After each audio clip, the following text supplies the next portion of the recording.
Bonjour à tous, bienvenue. Alors, qu'en est-il de la diversité? La diversité, bien sûr, on peut parler de la diversité homme-femme.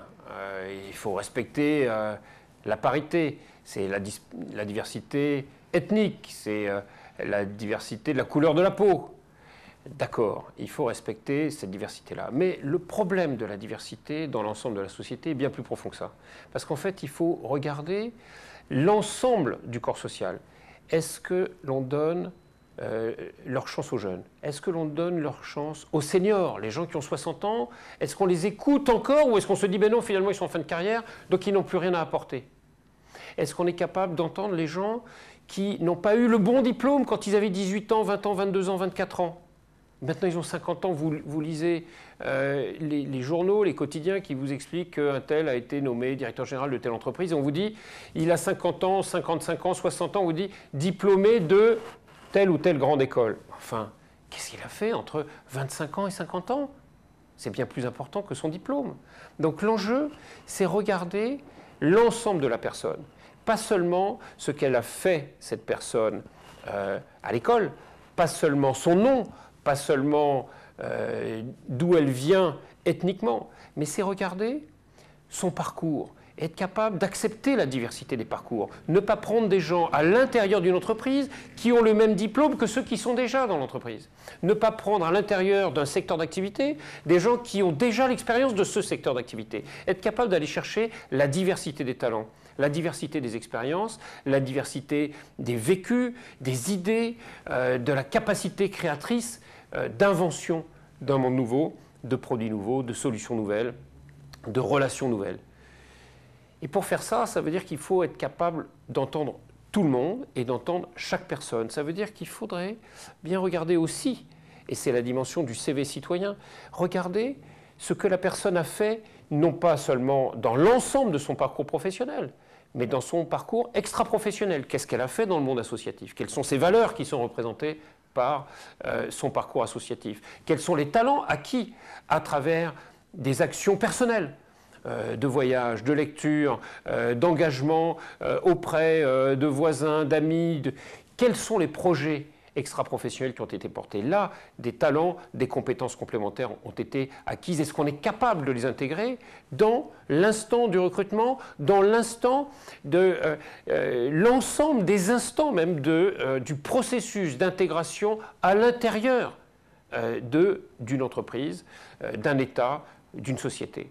Et en fait, si on veut même aller encore plus loin, il faudrait non seulement regarder ce qui a été fait et qui révèle des talents et des compétences et des valeurs, mais aussi ce qui a été essayé. Parce que ceux qui réussissent le plus sont ceux qui essayent le plus. Mais quand vous essayez beaucoup, vous échouez beaucoup. Donc la difficulté, c'est comment être capable de valoriser l'échec, d'entendre qu'une personne qui a essayé beaucoup a obligatoirement échoué beaucoup. Et ceux qui ont le plus, les enfants qui cassent le plus leurs jouets, sont ceux qui sont peut-être bien les plus grands inventeurs demain. Et donc ceux qui sont potentiellement les plus grands créateurs d'entreprises sont peut-être ceux qui ont cassé le plus d'entreprises au départ de leur parcours. Parce qu'ils ont essayé des choses, ils n'ont pas réussi, ils ont eu des idées, ils ont construit des projets, et ils ont expérimenté ce qui ne marche pas. Et quand on expérimente ce qui ne marche pas, on peut décider d'arrêter. Et dire c'est fini, je ne peux plus rien faire. Ou bien on peut dire non, je me relèverai. Et la personne qui n'a pas réussi, qui se relève, cette personne-là est très forte. Et comment faire donc pour valoriser les échecs de chacun? Comment faire pour prendre en charge le fait que quelqu'un qui a échoué hier va peut-être réussir demain? Et inversement, quelqu'un qui a réussi hier va peut-être échouer demain. Parce que dans notre société, celui ou celle qui est très fort en mathématiques et qui a un très bon diplôme au début de sa vie, en étant étudiant, avant même de commencer sa carrière professionnelle, si vous rentrez dans la bonne école, dans notre société française, vous allez être intégré dans les grands corps d'État et dans les grandes entreprises. Et ensuite, quels que soient les échecs que vous avez, vous pourrez continuer.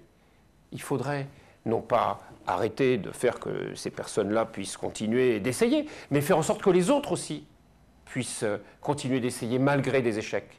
Et donc c'est cette capacité à valoriser la différence, à valoriser les tentatives, qui est la définition même de la diversité. Donc la diversité, attention aux pièges ethniques, aux pièges du genre, homme-femme, aux pièges de la couleur de peau, c'est pas ça. Ça, c'est un tout petit bout de la diversité. La vraie diversité, c'est être capable de comprendre l'ensemble des socioprofils et de s'assurer que chaque socioprofil possible est intégrable à l'intérieur du collectif, évidemment dans la société, dans la nation, mais même dans l'entreprise. C'est ça la vraie diversité. Et de ce point de vue, il nous faut réformer l'école, il nous faut réformer le mode managérial, il nous faut réformer le mode de recrutement, il nous faut réformer le mode de valorisation à l'intérieur de l'ensemble de nos organisations.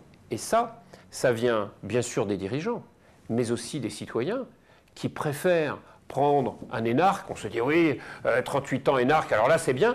Qu'est-ce qu'il a fait? S'il n'a encore rien fait?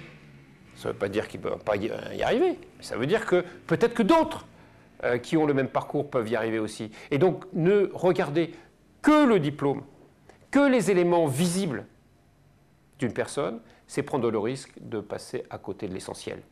Si on veut regarder l'essentiel, il faut prendre le temps de prendre en charge l'ensemble des dimensions d'une personne. Ça veut dire regarder ce que nous appelons son CV citoyen, et en prenant en charge cette diversité, on est dans le vrai respect de la personne. C'est comprendre pourquoi son parcours, qu'est-ce qu'elle a voulu faire, qu'est-ce qu'elle a échoué, quelles contraintes est-ce qu'elle a réussi à dépasser, quelles contraintes n'a-t-elle pas réussi à dépasser, quels étaient ses moyens. Parce que si on réussit alors qu'on avait beaucoup de moyens, c'est beaucoup plus facile que si on échoue un peu alors qu'on avait zéro moyen. Et donc être capable de mettre en perspective l'ensemble des dimensions d'une personne et de son parcours, c'est ça le vrai respect de la personne. Et c'est ça le vrai respect de la citoyenneté. Et si on veut vivre ensemble, il faut apprendre à faire ça avec chacun de nos interlocuteurs au quotidien.